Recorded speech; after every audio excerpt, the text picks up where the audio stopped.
Sir psoriasis ఉన్నప్పుడు చాలామంది ఇబ్బంది పడుతుంటారు కదా, దట్టు వేసవి కాలం అయితే వాళ్ళకి చాలా ప్రాబ్లంగా ఉంటుంది. ఏ సీజన్ అయినా కానీ ఇచ్చింగ్స్ రావడం, బర్న్ అయిన సెన్సేషన్ ఉంటుంది. వాళ్ళ కోసం మీరు ఏదైనా చెప్తారా?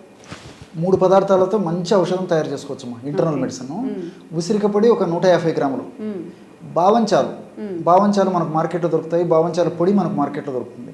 బావంచాల పొడి ఒక 25 గ్రాములు, పసుపు కొమ్మలను దంచి తయారు చేసుకున్నటువంటి పొడి ఒక 25 గ్రాములు. ఈ పదార్థాలన్నింటి బాగా కలిపేసి ఒక గాజు సీసాలో నిల్వ ఉంచుకొని రోజు ఉదయం ఒక పావు టీ స్పూను, అదేవిధంగా రాత్రిపూట ఒక పావు టీ స్పూను నీళ్లతో కానీ, లేకపోతే ఒక కప్పు పాలతో కానీ, లేకపోతే కాస్త తేనెతో కానీ, ఎవరికి ఎలా ఎప్పుడు ఏ కన్వీనియంట్గా ఉంటుందో ఆ పద్ధతిలో వాడుకోవడం వల్ల వ్యాధి నిరోధక శక్తి పెరిగి సోరియాసిస్ అనేటువంటి సమస్య త్వరగా తగ్గుతుంది. భవిష్యత్తులో మరలా తరచుగా పునరావృతం కాకుండా కూడా ఉండేటువంటి పరిస్థితి ఏర్పడమే కాకుండా సోరియాసిస్ వల్ల వచ్చేటువంటి ఇతర లక్షణాలు కూడా ఈ యొక్క కీళ్ళ నొప్పులు ఇలాంటి లక్షణాలు కూడా లేకుండా ఉండేందుకు కూడా ఈ యొక్క ఔషధం ఉపయోగపడుతుందమ్మా.